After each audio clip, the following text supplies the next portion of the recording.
Hello, everyone. I am back. I am back with my new energy, new passion, new webinar number 24.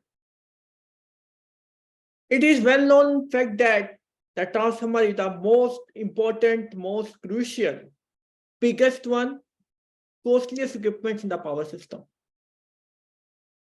Failure of any transformer is something that cannot be afforded, or no one is ready to bear the brunt of any failure of transformer.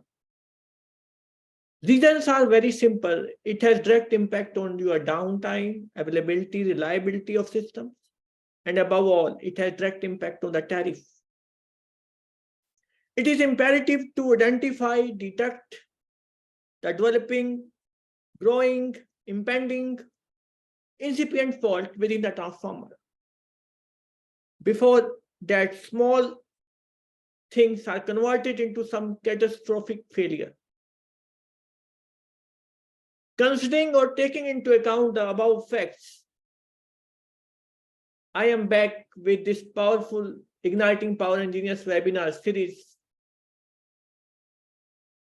And I planned this with subject matter expert Emilio Morales, and because of some reasons he is not able to join. The topic is very peculiar, but it is very important topic. It is the DGA Techniques and latest IEEE C57-1042 2019 guidelines. If we want to understand the basics of DGA, it is a process of extraction, detection, quantification, analysis, and interpretation of the gases dissolved in any transformer, any insulating liquid in the electrical equipment. The principal gases used in DGA are fault gases like hydrogen, methane, ethane, ethylene, acetylene, CO and CO2. Sometimes oxygens and nitrogens are also measured and used in the interpretation, although they are not fault byproduct. Hydrocarbons are the gases involving C, carbon, and hydrogens, whereas the CO and CO2 are the carbon oxides. Hydrogen, hydrocarbons, and CO are the combustible gases, while CO2, nitrogen, and oxygens are non-combustible gases. When we talk about interpretation, the concentration of the gas dissolved is expressed in microliter per liter. That is the ppm part per million. These concentrations are corrected to standard temperature and pressure. DGA basically helpful in basic risk assessment, detection and monitoring of abnormality, quality assurance metrics, identification of fault type, in-service tripping analysis. Main fault identification methods involve key gases method, Roger ratio methods, Doran-Enberg method, dual triangle, dual pentagon, and the relevant IS are IS 10593 and IC 60599.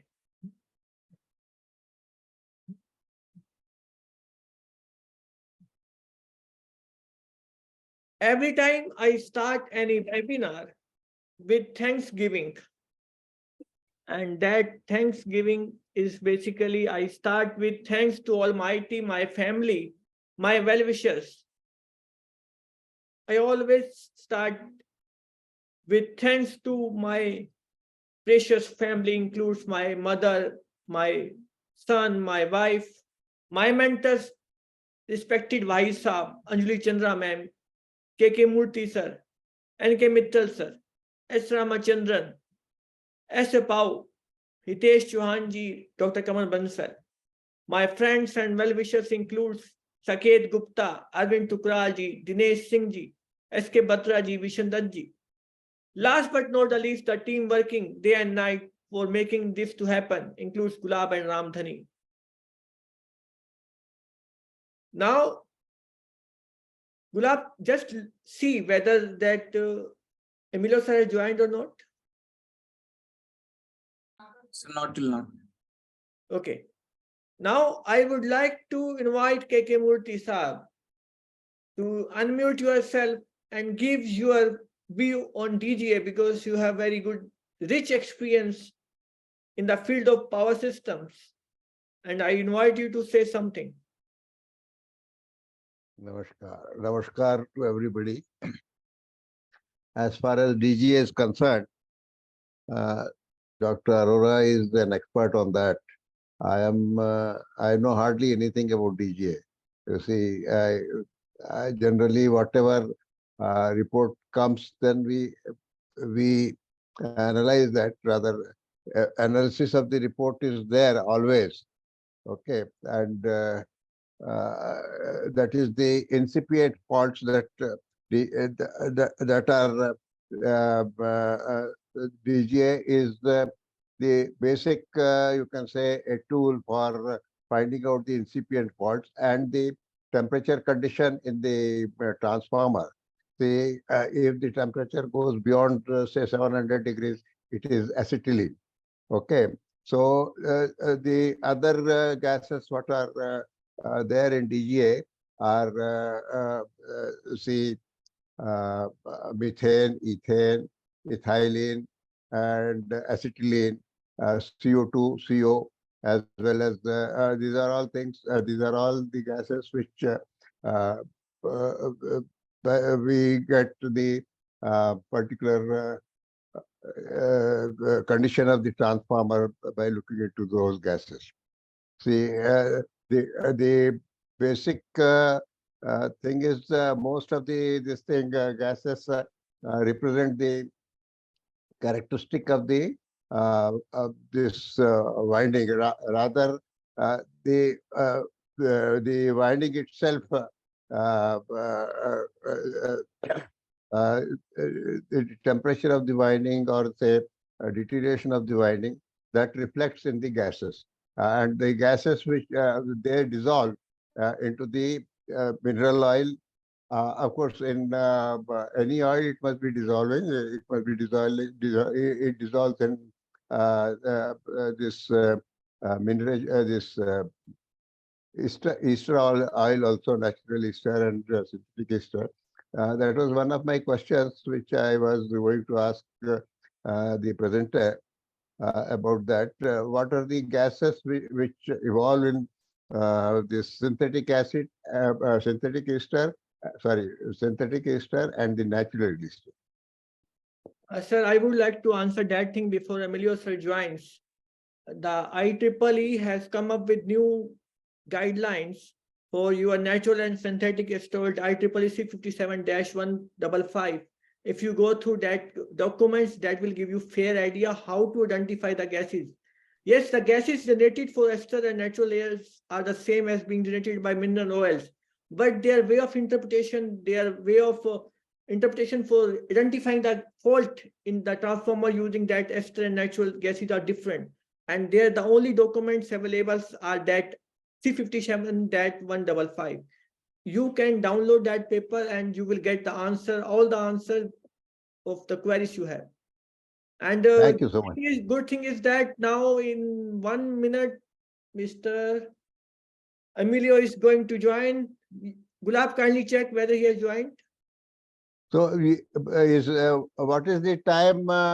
This thing as regards GMT, the place where he's residing. This is basically, I mean, going to join from America. This is the only reason there is some technical problem. No, America also there are different places which have the different time lag and all.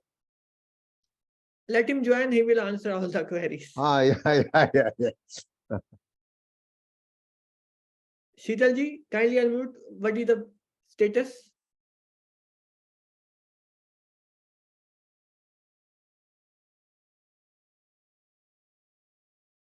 Okay, in the meantime, I would like to invite Umesh Gupta ji, kindly share your experience. You are the head of protection department of BSS Radhani. And we would like to listen few words from your side until Emilio sir join and start his presentation. Umesh sir, kindly unmute. Gulab, allow Umesh Gupta ji to unmute. And give spotlight on him. I hope I am audible. Yes, yes, you Yeah, are. yeah, you are audible, sir. Sure. Thank you very much, Dr. Rajesh and Murthy Saab, Sir, namaskar. for giving me a chance to speak. As we all know that power transformer is a device having basically three main components: winding and insulation, and something to magnetize the system so that the power can be transformed from one side to other side. And in doing so, as we know that it is a static device, the whole thing is placed inside the tank, and oil is there for insulation as well as cooling. So during the operation at various loads, as we know, because of the increase in temperature, again we know that the load curve is there, heat curve for the transformer, that how much temperature rise is allowed. But whenever the temperature goes beyond the permissible limits, as we know that the main insulation inside the transformer oil decomposes. So I have learned from Murthy Saab. Murthy Saab is not speaking. Let me say that the key word, that MIA. So main four gases generally we consider hydrocarbon gases, methane, ethane, ethylene, and acetylene. For the youngsters, those who are here in this webinar, they may learn or remember this word and recall that what are the four key gases. Other gases are also there, and hope we will be having a nice session to analyze, to see what are the gases and how to interpret these gases by various methods and standards, and know the condition of the transformer and what is the health of the transformer if we consider on the basis of the gas analysis. Abnormal conditions are there. So, and incipience faults also, that whenever the temperature increases inside the transformer, the carbon, the oil basically decomposes and results in formation of the gases. And on the basis of the concentration of the different gases as ratios, absolute values, then trends, etc., increasing trends of the gas rate of rise, we generally analyze and predict what may be the problem with the transformer and analyze accordingly. Because you see that for a protection or the testing engineer, it is very crucial to give decision whether to put the transformer in operation or not. So therefore, I hope this session is going to be very important and a learning session, so that Sir, the Emilio engineers sir will be has able to. joined now. Okay, Dr. Saab. Okay. Hope that the session will be very useful for all the Now, kindly attendees. give spotlight on Emilio sir, and I'm going to give his introduction before he start his presentation.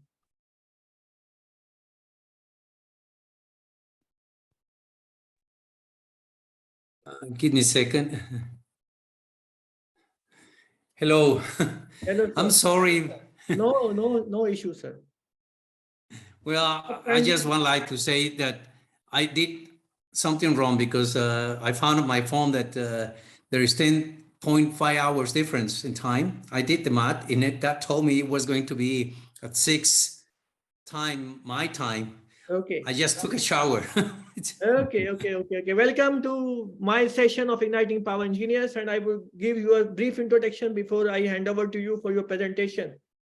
Emilio Morales is a basically technical application specialist in the transformer application at the Qualitrol company LLC. And his focus is to support solutions in comprehensive monitoring for transformer applications. He attended Nuevo Leon State University in Mexico, receiving his bachelor degree in mechanical engineering in 1980. And he has over 30 years of experience in power transformer design, which includes transformers up to 500 MVA and 500 kVA, furnace and rectifier transformers and reactors. He's a member of IEEE PS Transformer Committee, IEC and SIGRE. He joined Qualitrol in June 2012 and previously worked with G Prolec, Oyo Transformers, Sunbelt, and Ifaseki. Now, I would like to hand over this stage to you to start your presentation. Welcome, sir. Welcome on Igniting. Thank Power. you. Thanks a lot. Let me share my screen. Please. Please allow him to share his screen, Gulab. And now spotlight should be on Emilio sir only. So Emilio sir is the co-host. Now he can share your screen. Okay. Okay.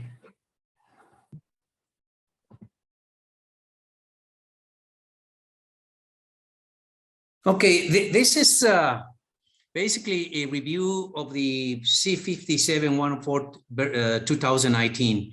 The previous one was from 2008. And Not they're able to see big. your screen. Kindly share. Sorry? We are not able to see your screen. Oh, okay. Let me back up. Oh, I see why. Give me a second. Yeah, now it's okay. Okay.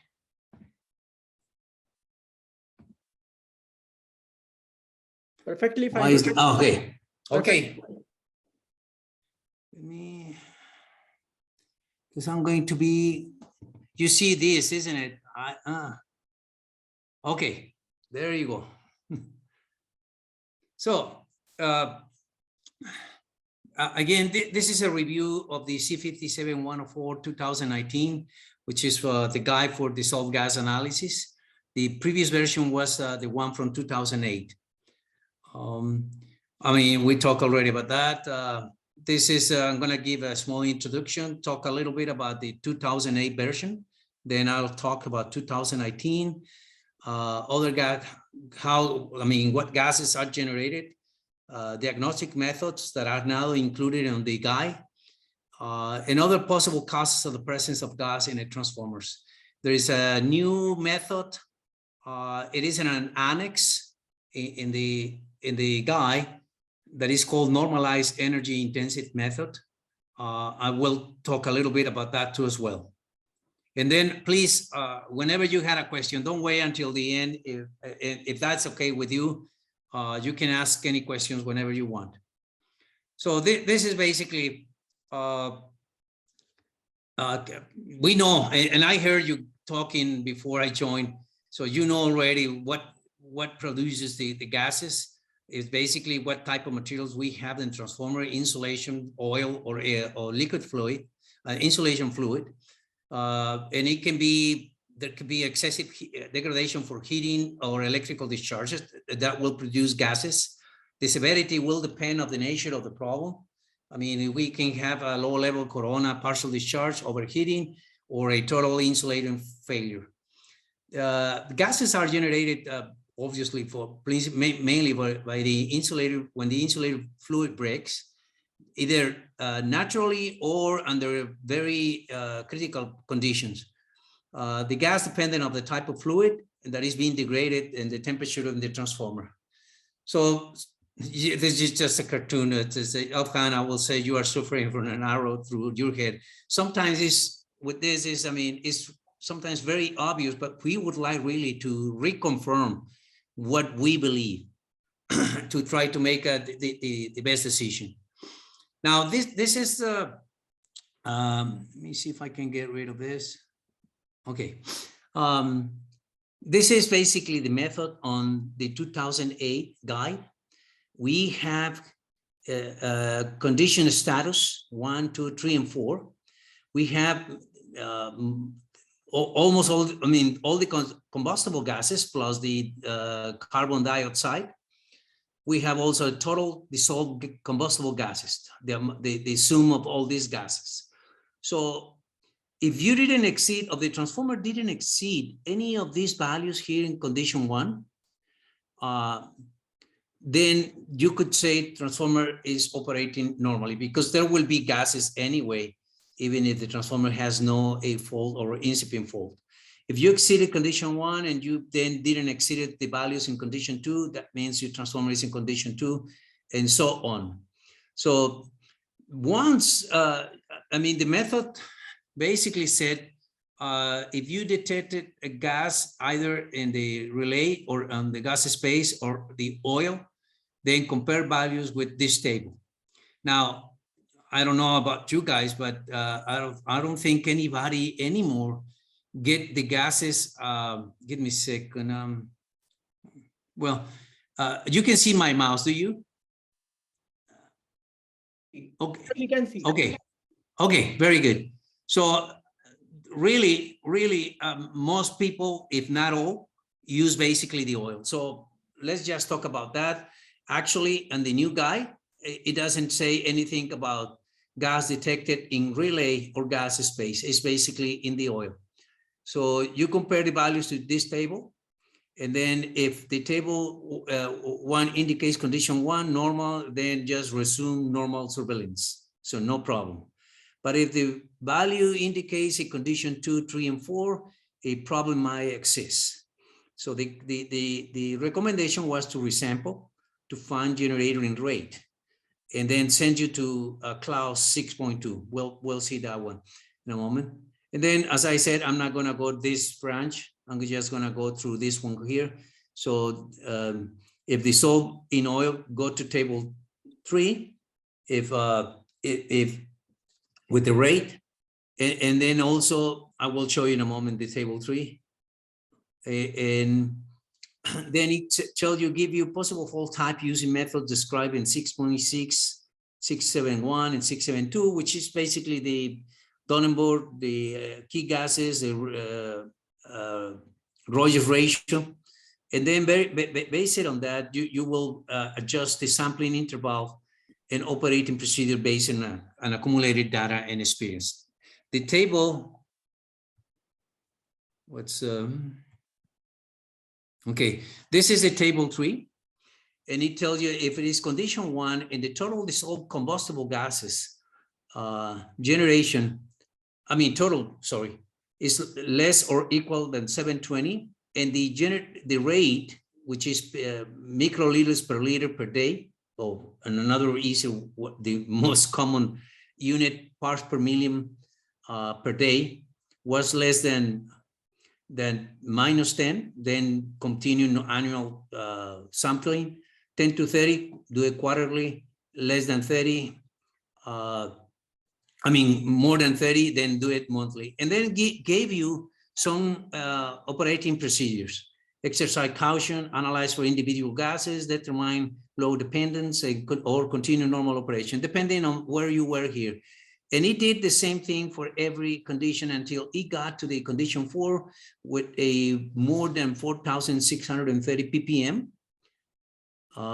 The rates less than 10, it will be recommending a weekly sampling and some operating procedures like exercise extreme caution, analyze for individual gases, plan outage, advise manufacturer.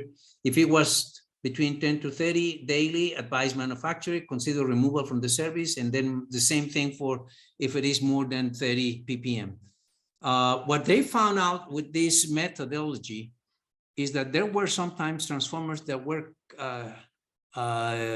given a status condition 1, when in reality they could be condition 2, 3, or 4, and the other way around too as well. When they with somebody with the amount of gases got on a status of condition 4 for a transformer, it could be that it was condition 3, 2, 1. So they had problems with this methodology. So that is the reason why, the main reason to develop the new guy.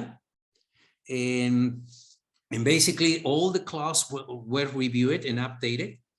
The reduction of table 1 from 4 condition to 3 DGA status based on the 90 and 95 percentile.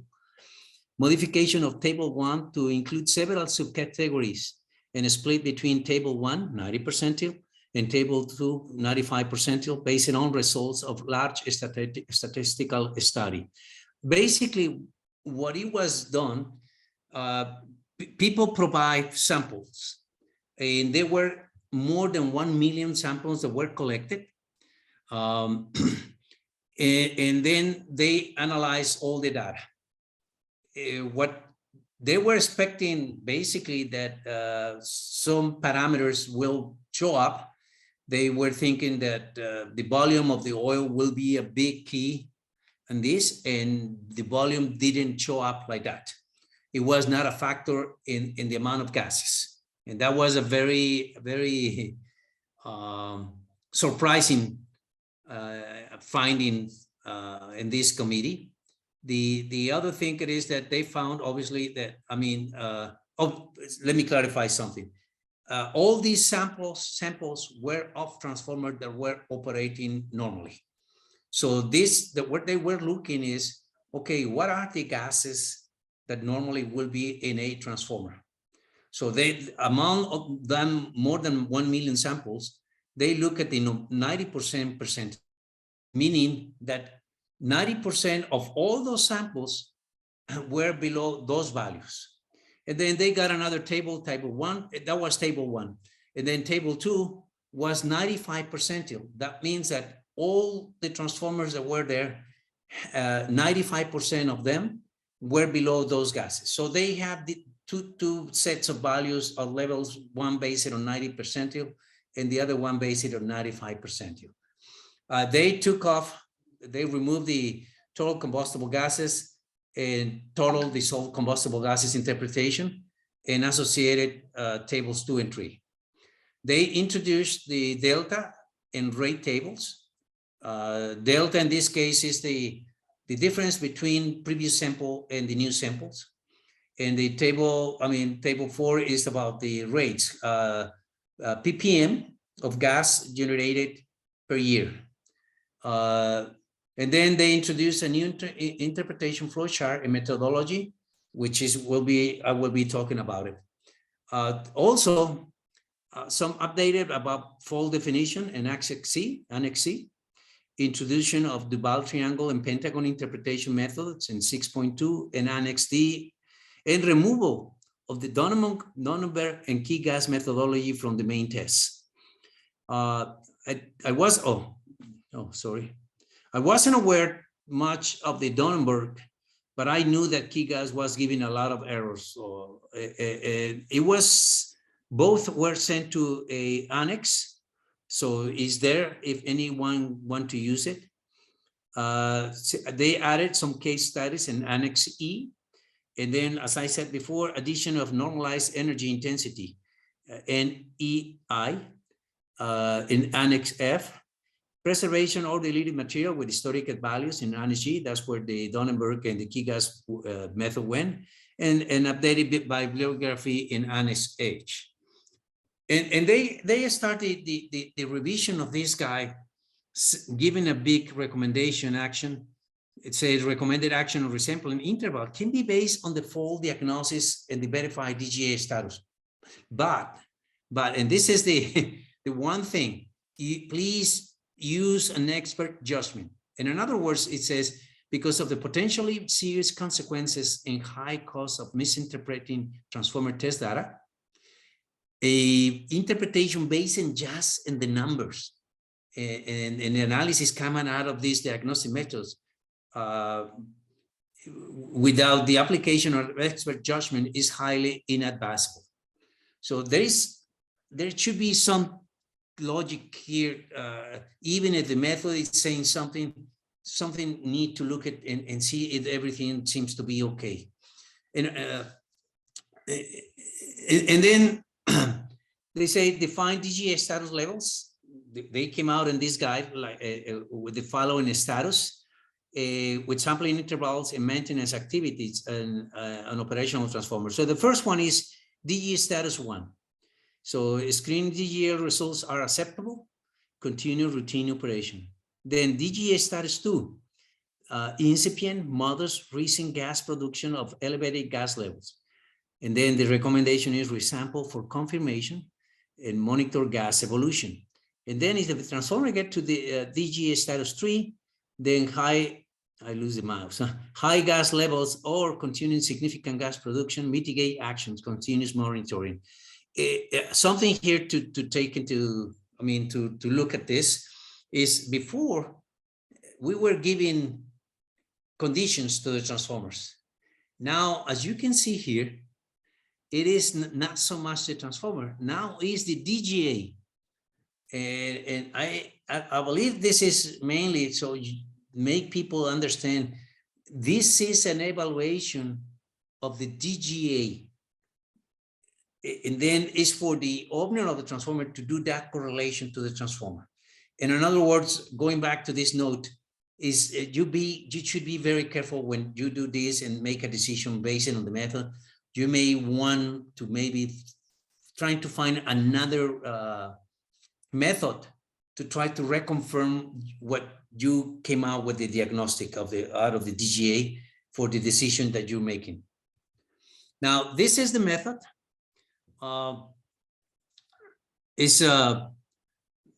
The methodology first tells you it is recommended for you to establish a program for DGA.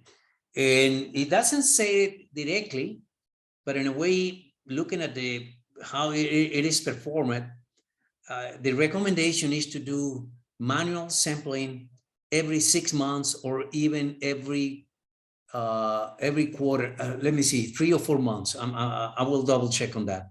So more, there's more sampling recommended in this method. So once you started the program, you develop a program, then you perform the DGAs. Once you have the DGAs, you compute the delta value, and this is basically the difference between samplings, all of them that you have already. And then, I'm sorry with the mouse, I lose it. That should be here. Okay, much better. So you compute the delta value, and then also you do the evaluate the rate of generation of gas. And basically, even if you have only 2 samples, you take the difference divided by the time and then multiply by the days of a year to get the ppm generation per year. Then with those values, you go to the table 1. And if all the gases are below table 1, then you go to table 3. And if you find all delta values are below table 3, then you go to table 4. And if you found that all the gas generation rates are below table 4, you can say transformer is in DGA status 1. So continue routine DGA and normal transformer operation. If any of the values are exceeded, then it doesn't say here, I will show you, I did a new diagram. They said, take another sample and then go and check if between that sample and the previous sample, any gas exceeded table 2, this is the 95 percentile, remember? Or any rate is below table 4, then you can say the transformer is in DGA status 2, increased transformer surveillance, and DGA frequency. And then if these values are exceeded, then the status is DGA status 3, and it says perform full identification and transformer assessment. Take appropriate actions based on transformer assessment results and company policy. This is the new, the new methodology, but the main body is the tables. As I said, look at what the note says. During the data analysis, it was determined that voltage class, MVA, and volume of mineral oil in the unit did not contribute in significant way to determination of values provided in table 1. What they found out, or what I was part of this committee, but most of the people that were very active in it were the people, the chemical people, chemical engineers, and people that were working in labs and that kind of stuff. They found out, first of all, that the ratio of oxygen to nitrogen ratio give a determine differences in the data analysis. You have the values, a gas, the transformers with this ratio equal or less than 0.2 had more gas than the transformers with a ratio, oxygen ratio of more than 0.2. The reason being, these transformers are considered to be breathing directly to the atmosphere, even if it is there is a silica gel. These transformers here, they are, the preservation system in the transformers is either sealed tank or a conservator tank with the bladder in it. So there is no contact with the atmosphere. And these ones over here had contact with the atmosphere. So for one side, for one reason, one thing, gases, some of the combustible gases escape to the atmosphere. And second, the ratio of oxygen and nitrogen tend to look like more like the atmosphere ratio. So those were factors in the data analysis. The other factors was the age of the transformers. Transformer with an age to 1 to 9, 10 to 30, and more than 30. And then also have some samples that didn't have any age value in the data. Same for the other ratio. This is the table for 90% percentile. So meaning again, that is among all these more than 1 million samples, 90% of the transformers have their gases below these values. The table 2 is the same thing, but it's the 95% percentile. 95% of all the transformers had gases below these values. And again, these transformers were considered to be operating normally, no fault, okay? Then this is basically the 95 percentile values for absolute level change between successive laboratory DGA. This is the delta values, just the difference between 1 and 2, the previous sample and the new sample. But the recommendation is to get this delta between every sample you have. And then table 4, which is the gas rate. Again, you have the gas rate depending on the ratio of oxygen to nitrogen, period between first and last point of the series. And then, as you can see, here is where I kind of get the idea that there was a recommendation to do it more frequently. When they added here 4 to 9 months or 10 to 24 months. Obviously, if you use 4 to 9 months, the values you will be getting will be more accurate than if you get a fall between samples. This one will provide a more on-time decision to do what to do rather than waiting 10 or more months to take another sample. Now, this is basically the diagram that I did. Again, the program, establish the program, start the program, compute all oxygen to nitrogen ratio, delta values, rate evaluation of each gas, use the ratios oxygen to nitrogen to use the tables. And then the same thing I already explained, gases below table 1, table 3, and table 4. If they below, you go to DGA status 1. If not, then perform confirmation DGA within a month. Compute delta between the last sample and confirmation sample. Compute rates with the confirmation sample replacing the previous value. And then go again and check all gases below table 1 and gases and deltas below table 3 and 4. Then you confirm the DGA status 1. If not, then any gas more than table below table amount above table 2 or rates above table 4. If yes, then is DGA status 3. If not, then is DGA status 2. So this is the new methodology, and there is a belief among the members of the people that create this methodology that this is a much better methodology than the method established in the 2008 version of the guide. Now, let's see, this is also part of the C57. Now, the new guide, the 2019 now provides this table. I don't know if you have seen it, but it's a table that is the relative percentage of gases among them versus mainly the temperature. We have one part here that it is not related to temperature. And then depending on the ratio of the gases is the type of fault. So let's start here just, and all the diagnostic methods basically are based on this behavior of the gases versus temperature, or the cold plasma and catalytic part of this graphic. The first fault, well, it's not a fault in a way, it's a catalytic reaction, the R, and it will give hydrogen, but it's not really a fault.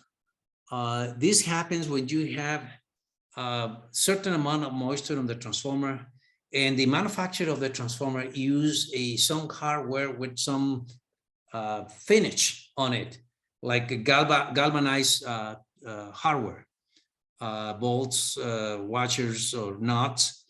And under certain conditions, there will be a catalytic reaction. So in a way, it's not a fault, but from the transformer manufacturers they should not use this type of hardware, because then a part of the galvanized cover may fall off from the hardware, and then get into the oil flow, and then get into the winding and make the transformer fail. And then also will be indicating that we have certain amount of moisture that may be high. So even if it is not considered a fault under the DGA, it has some consequences because of the type of material in the transformer that is indicating this reaction. Now the other one, the next one is partial discharge, and partial discharge will generate mainly hydrogen and methane. Okay, under these conditions, this is, it could be bad, could be not so bad. It depends where the partial discharge, how it is showing. If it is a stable value, it may mean that the partial discharge is taking place in oil, and there is maybe not insulation involved. But if you see the PD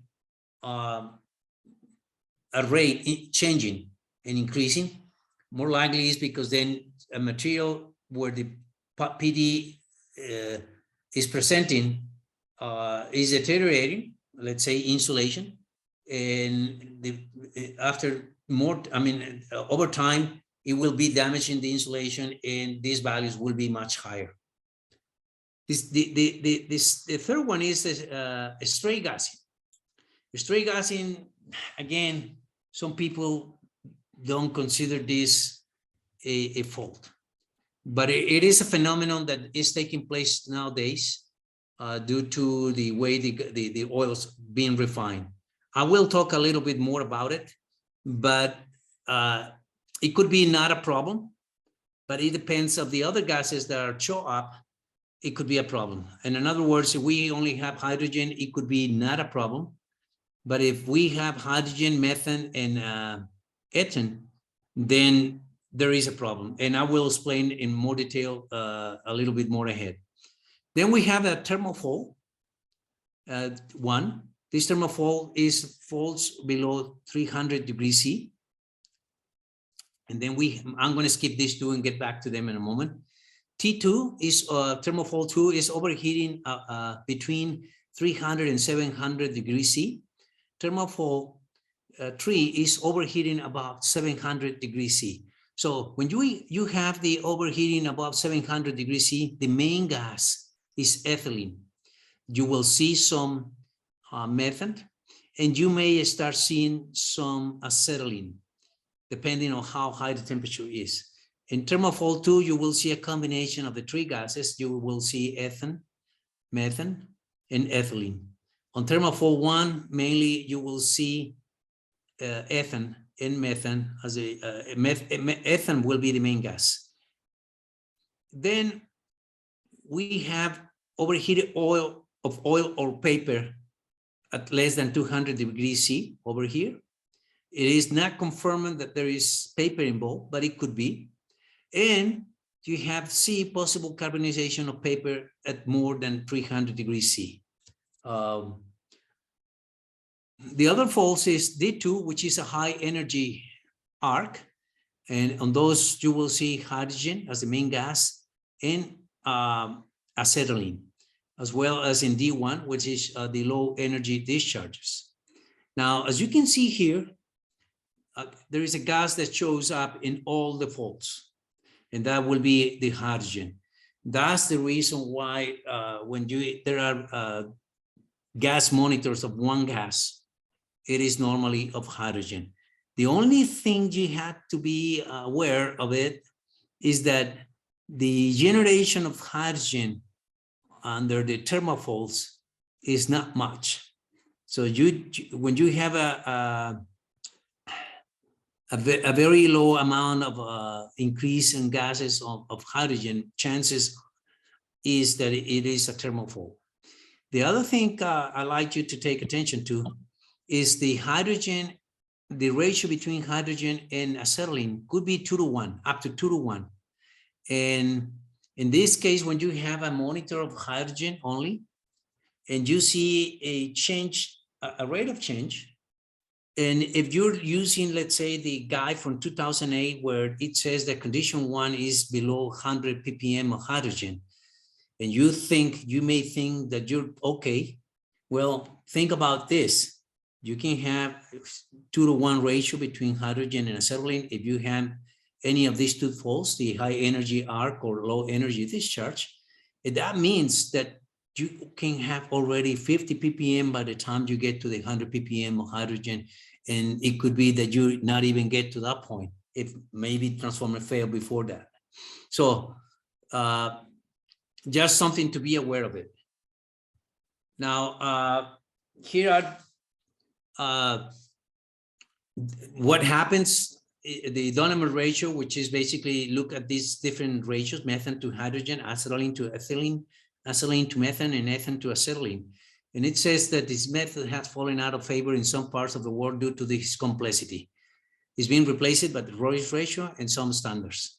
The Royce ratio uses only methane and hydrogen, acetylene to ethylene, and ethylene to ethane. This is evolved from the Donovan method. It was found to be more accurate in resin standards. The key gas method, this is the one that provides the more errors. Yes, it has some logic that if you have a thermophole, well, you will find ethylene, and as we found, that will be ethylene, the main gas will be only when you got the thermophole 3, which is about 700 degrees C. Below that, it was not then identifying it like that. Then it says that CO, which basically indicate that there is paper involved, and it's not always the case. And in this new guide that is explained, and I will talk about that. Hydrogen always was related to PD, and we found out it's not always the case. And then hydrogen and acetylene, it will be electric high energy. I mean, there is no question about that. And then we have the Duval triangle. And basically, this is the triangle number 1. For mineral oil and transformers, there are 3 triangles, the triangle 1, 4, and 5. Triangle 1 uses methane, ethylene, and acetylene. And it gives you indication of if the fault is partial discharge, if there's a thermophole 1 up to 300 degrees, between thermophole between 300 and 700, or thermophole 3, which is more than 700. DT, which is a combination of overheating or electric failures, now well defined. D2 are high energy arc, and D1 low energy discharges. And the way it works is you take the amount of those 3 gases, added them together, and then you get the percentage of each one to that total. Then you get with that, let's say that you get that is a 33%, I mean, the same amount. I know that's not a good example, but then you will get 33 here. You follow the direction of this line and go directly here. Then you do the same for the acetylene, and then for the ethylene, and then you do the same thing for the acetylene, and you will find that the fault will be then something like D2, high energy arc. You can then, go and use the Duval triangle 4. Is for a more precise diagnosis in faults identify in the triangle 1 as a low temperature faults, which is partial discharge, thermal fault 1 and thermal fault 2 in triangle 1. Using hydrogen over here, methane and ethane. And there is a note, do not use triangle 4 for faults D1, D2, and T3. Then Duval triangle 5, again, for more precise diagnosis of faults, identify as a low temperature, partial discharge, thermal fault 2, thermal fault 1, in triangle 1, using now methane, ethylene, and ethane. Over here, it was hydrogen. And again, it says do not use triangles 5 for faults D1 and D2, but it doesn't say not to use it for thermal fault 3. So that's the difference also between these two. And then Michel Duval came up with another methodology that, again, you may already be aware of it, which is the pentagons. And the pentagon 1, both use the same gases, hydrogen, ethane, methane, ethylene, and acetylene, but have the divisions are, the type of faults that they identify are a little bit different. So let me go back a little bit just to show you. As you can see here, the triangle 4 will give you partial discharge, straight gassing, possible carbonization of paper, or possible deterioration of paper under less than 250 degrees C. Over here, it confirms that it's a thermal fault 3. Again, a possible deterioration of paper above around 300 degrees C, or deterioration below 250 degrees C, partial discharge, straight gassing, in this section as well of O. So it adds a little bit more of certainty in the diagnostic. And then if you use also the pentagons will give you partial discharge, arcing of low energy, arcing of a high energy, thermal faults T and T3, T2, and T1. And then he says, and this is critical. This is straight gassing that is more than 200 degrees C. And then straight gassing that is up to 120 degrees C. So you can see this faults, partial discharge, straight gassing, thermal fault 1, 2, and 3, and high energy and low energy. Now, here is this little section here. This one here is partial discharge, and then the rest is straight gassing. And then over here, basically, we have here the same thing, straight gassing, partial discharge, but now it's telling you that it could be, again, a problem with the insulation at less than 250 degrees C, or carbonization, possible carbonization. It gives you here, clarifying that the problem is only in oil, that there is no paper involved. I always see that as a very good news. And again, discharges, high energy discharge and low energy discharge. I know Michel Duval, and due to, the IEEE Transformer Committee meeting, and also I have been given seminars together with him. Sometimes he does basically the DGA, and I do present about parameters to be monitored on a transformer. One guy in the company, is responsible for works with IEEE reviewing papers to see if they are qualified to be presented in a conference. The guy didn't know anything about gases or transformers. He's mainly in the rotating machines monitoring. And he was reviewing this paper from Michel Duval. He sent it to me to see if I think it was a good paper. All this I'm talking because the paper from Michel Duval that hasn't been presented yet was about these faults in the pentagons, high energy discharges and low energy discharges. And what he found is that if the fault in the pentagon is near the center of the pentagon, it was an indication that there was paper involved. If they were away from the center of the pentagon, it was an indication that there was no paper involved. There was an arc in oil. So, I mean, if that's the case, chances are the transformer can be safe. If it is paper involved, chances are not so good. Okay, here's another section of the guide, other possible causes of presence of gas in a transformer. As you notice so far, none of the methods, well, the dual triangles and the pentagons don't mention anything about CO and CO2, and that comes over here now. First, let's talk about straight gassing. So again, straight gassing of mineral oil at temperatures below 200 degrees C, and this will only take place in mineral oil only. And this, again, as I said before, is because of the chemical instability of mineral oils producing with now modern techniques. It could also occur due to incompatibility between materials, like if you add a passivator to a transformer, that might trigger this phenomenon, and it'll be for a certain amount of time until that element in the oil is depleted. Now, here's where the key of this comes. It will create hydrogen if the temperature is less than 120 degrees C, but it will create ethane and methane if the temperature is between 120 and 200 degrees C.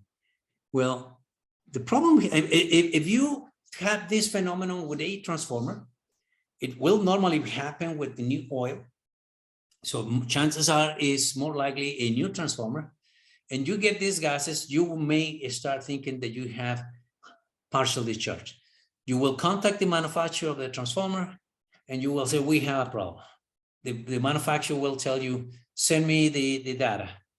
And maybe he will get back to tell you, oh, don't worry about it. It's a straight gassing. And I would say that if you have this phenomenon, yes, the answer, I agree with the manufacturer. But what if you get ethane and methane? That means that the temperature, you have a hot spot on the transformer between 120 and 200 degrees C, and that is not right. I have even thinking that if I was an end user of the transformer, I will try to specify a transformer that actually will provide a straight gassing. So that will tell me if we are okay with the temperatures inside of the transformer. So it says here, typically not consider full or a concern with the transformer, but with a pattern consistent with straight gassing is observed, the possibility the explanation should be carefully considered before further action is taken. So it's basically because of this. Now, interpretation of CO and CO2. Now, if you have a high concentration of carbon monoxide, in a low ratio of CO2 to CO, so less than 3, with no formation of hydrocarbon gases, that's not an indication of fall in paper. Particularly, they will be in enclosed transformers, those not in contact with the atmosphere. It will be mainly because of the mineral oil oxidation and their limited supply of oxygen. Now, let's say we have the same condition, but now we have hydrocarbon gases. then that is an indication of a fault in paper. And it should be confirmed using either, Pentagon 2, triangles 4 and 5, and other observations. You can look at the carbon oxides and take a sample of furans. Furans will not give you much if you don't have previous samples of furans. You're looking at the rate of change of furans. So if you don't have any, you want to confirm, you have to take a sample and then take a sample a month later and to be able to see to confirm if there is paper involved. Now, when you have high concentration of carbon dioxide, more than 10,000 ppm, in a ratio of CO2 to CO of more than 20, and also high values of furans, that's an indication of the slow degradation of paper at relative low temperatures. It could be less than 140 degrees, down sometimes to very low degrees of polymerization, meaning the paper will be degrading, and it could even get to values of 150 to 100 of degree of polymerization. In majority of the cases, this not prevent transformer from operating normally, even if there is a presence of external short circuit. This is a note from Michel Duval, and I respect him very much, but he claims that transformers with degree of polymerization between, around 150 and 100, and they can still withstand short circuit. And I have seen not that behavior, but that's his opinion. Concerns that the low DP paper may not always withstand a strong transit. This is basically that note. A strong transit over currents or short circuit. He said there's a reference in the guide and said significance in detection of very low degree of polymerization of paper in transformers. So these are basically some experience. I have other experience with it, tells you that, that it will be affecting the transformer. Now, inconsistencies between the ratio of oxygen to nitrogen.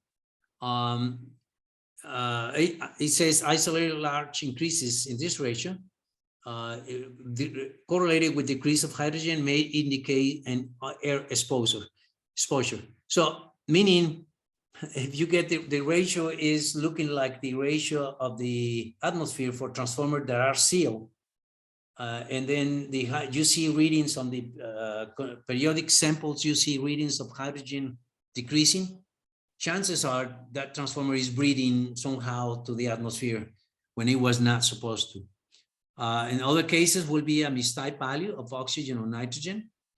The saturation value of air dissolved in mineral oil normally gives a O2N2 ratio about 0.4 to 0.5. This is again the ratio you find in the atmosphere. If the ratio begins to approach this value for city transformers, that again indicates an air leak. With a bladder, rapidly increasing concentration of oxygen can indicate a leaky or ruptured bladder. And for transformer with open breather, O2N2 ratio will be again 0.4 to 0.5. So you need to look just at these values when you're evaluating the O2N2 ratio for sealed type transformer. Is normally, if they approach the atmosphere value, is indication that you have a leak. I didn't talk about the NAI version. I didn't thought I had it remove it from here. Let me go quickly to the guide.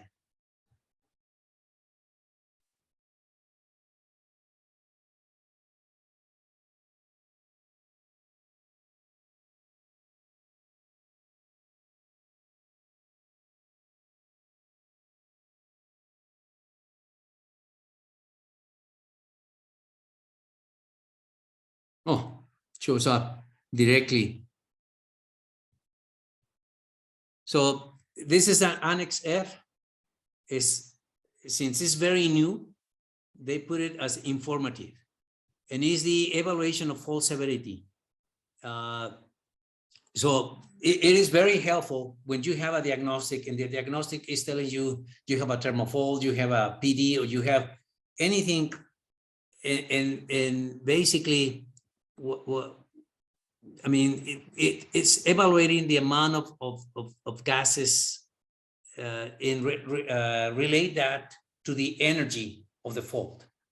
Base it on the rate of generation of gases. It will tell you if the fault is critical or not. And it's very simple to do it. For the oil, it's basically this formula. You get 77.7 times the ppm of methane plus 93.5 times the ppm of ethane plus 104.1 times the ppms of ethylene, and then plus 708.3 times the acetylene, all that divided by 22,400. And then for the paper, it's basically using the oxide carbon and bioxide carbons, and divided also by the 22,400. And they said that the experience has shown up that if the values between consecutive samples exceed the 0.5 value, then it is a consideration that there is a big problem on the transformer. Let me see if I can find that part where it says, okay, here is it. Experience with these NA-based methods at large US electric utilities suggests that the NEI oil increment of 0.5 or NEI in oil, sorry, this should be paper. No, sorry. There is something wrong here. Give me a second. It should be, one should say paper here. 0.3 over time, interval should rise concern for the transformer condition, and larger increments warrant corresponding more concerns. So active gassing of that magnitude should be not ignored unless its cause is understood to be harmless. And it gives some examples. The guy, now changing subjects, had some. Let me reduce a little bit this if I can. I don't know.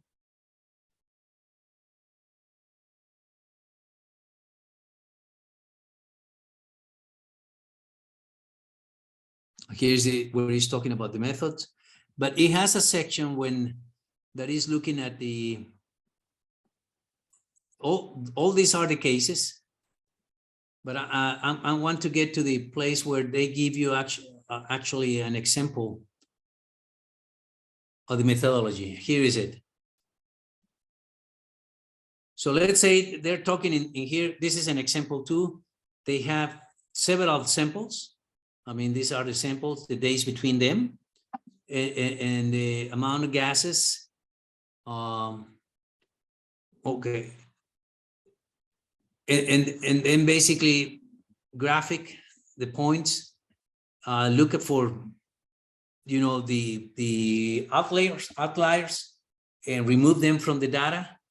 And then they apply the methodology. It is kind of clear in the guide how to use this. So this is what I have for this presentation. I don't know if you have any questions. Yes, sir.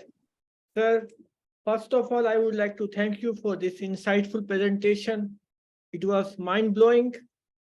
And I have some question on behalf of all the participants, and I will invite a question from participant also, and I will allow them to unmute. And first of all, I would like to thank you for covering the ratio of O2, nitrogen, fault severity, DP, NEI, normalized energy intensity methods. You have elaborated all the things involved in that IEEE C57-104/2019. And you have already elaborated through light on S, T1OR, catalytic reaction, C, possible carbonation of paper. You talked about high intensity, low intensity fault, T1, T2, T3, you elaborated very well. And but I would like to ask very simple question. You mentioned many times 90 percentile and 95 percentile. What a basic Yes. difference between the two?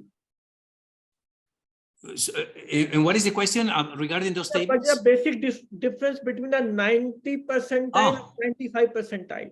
Basically, what they did was on is among all these more than 1 million samples, 90 the table 1, which is the 90 percentile, it means that those the 90% of the samples have amount of gases below those values. Okay. And then the 95 percentile is 95% of all those samples have values of gases or concentration of gases below those values. Okay. And I would like to switch over to very common question that every participant want to ask. In India, we have switched over from that mineral oil to synthetic and natural ester oil. How to do that DGA for that oils? Well, I think, well,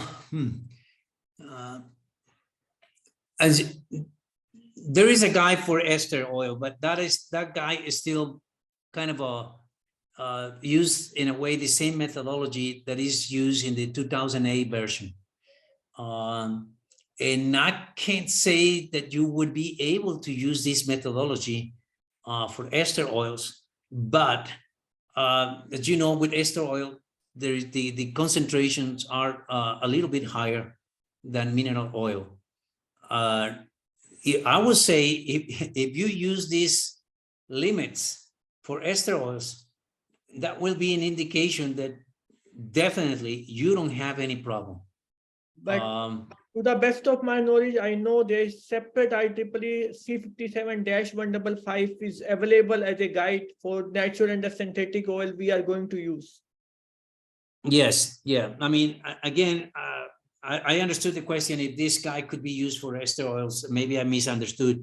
And I was saying that maybe if you use this for ester oils and you don't exceed the values, is a very good indication that you don't have any problem at all. Because if I recollect correct, normally ester oils will have higher concentrations than mineral oil. Then my next question is related to the stray gases you mentioned in your presentation. The stray gases values varies OEM to OEM. For manufacturer to manufacturer, that stray gases values vary. How to ascertain that these are not the fault, only the stray gases, or you can say it is R, catalytic reaction only. How to ascertain that thing? Well, as I mentioned, I mean, the only thing you could find out is that if it is below 120, I mean, it's only hydrogen, and therefore there's no methane involved. That's the indication of stray gassing of a hotspot less than 120. And then if it is above 120 below 200, it'll be methane and ethane. But the thing it is, if the oil you're using doesn't have that issue, and you had a hotspot, then you will oversee it. You will not see it at all. So that is why I was thinking about myself, thinking if I was a user, I will try to find out which oil will produce this phenomenon, so I can double check that I don't have a hotspot above 120 degrees C. But I don't know if I am answering the question. You talk about having different oil manufacturers, OEM manufacturers of oil, and how can you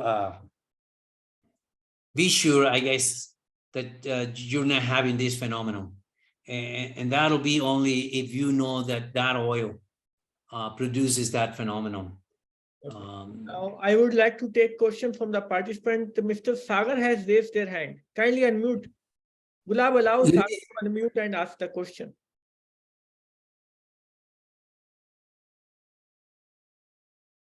Sagarji, you can ask your question. Kindly unmute. Yes. Hello. Hello. Yes, Sagarji. Yes. We are getting you. Good evening, sir, and thank you for the wonderful presentation. My question is that actually nowadays in market we have available different types of DJ. I'm talking basically about online DJs, okay, which are monitoring like some of them are 7 gas monitoring, 9 gases monitoring, 11 gases monitoring. So means according to you, what should be means our means which DJ should we opt for the assessment of or monitoring our transformer? How much gases should be monitored, or which gases should be monitored to understand better health of transformer? Very good question. Okay. Yeah, thank you, sir. Well, first of all, people ask me, how do you define, in general, monitoring parameters in a transformer? I know here we're talking basically of gases. And my answer normally goes with how critical your asset is, your transformer is. So normally GSUs are very critical, and the impact that those may have in your system will be very high. So you use, our recommendation to that is to use multiple gases. Now, as you can see in the guide, now you use ratios, oxygen to nitrogen ratio. So that means that you now need oxygen and nitrogen to do a better diagnostic. So in that case, you will need a monitoring system that monitors 9 gases, and that'll be hydrogen, methane, ethane, ethylene, acetylene, monoxide, and bioxide, oxygen, and nitrogen. Those are the 9 gases. Now, would it be there? Sometimes a small unit, because of the size, can be considered not critical, but it can be used in an industrial environment. And if they lose that transformer, they could lose millions in a short period of time. So even if it is a small unit, but it's critical as well, then you can use also, I mean, a monitoring with 9 gases.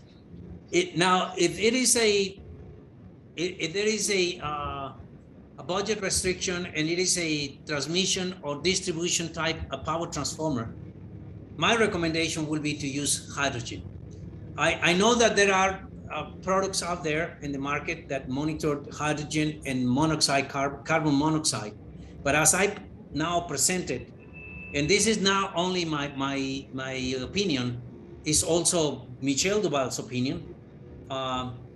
The only presence of carbon monoxide is not indication of paper. You need more gases to be able to do that. So there is not much value on it, to my point of view. And I will say that monitoring only hydrogen should be enough. Now, a recommendation regarding hydrogen. People ask me, okay, so what do you recommend to use as a limit for a threshold for the hydrogen? And they said some people use it the condition 1, which is 100 ppm of the version 2008. But that means that reaching that value, as I explained already, you can have already 50 ppm of acetylene, and that's not good. So my recommendation is to put the hydrogen monitor, observe it for a month, 2 months, and then establish a threshold 10 ppm above that value. So those are the 2 things that I said. If there is a something in between, then it will be to use methane, ethylene, and acetylene, those 3 gases, because at least those 3 gases will give you a diagnostic, give you an indication of what to do as a next step, which will be to take a sample. Thank you, sir. Thank you for very elaborative answer. Any question from other participants? Kindly raise your hand and we will unmute you. Otherwise, we are running out of time, and we would like to say thank you to Sir Emilio Morales, who spared his valuable time to give his thought on that DGA. I think there is no more question, and in case we get any question, we will send you mail, and through mail we will get the answer. And with that, All right. Okay. thank you, Okay. sir. Thank you Thanks very a much lot for for, sharing your time. And thank you once again. Thank you thank all. you guys for, Thank you, everyone. all right. Thanks a lot.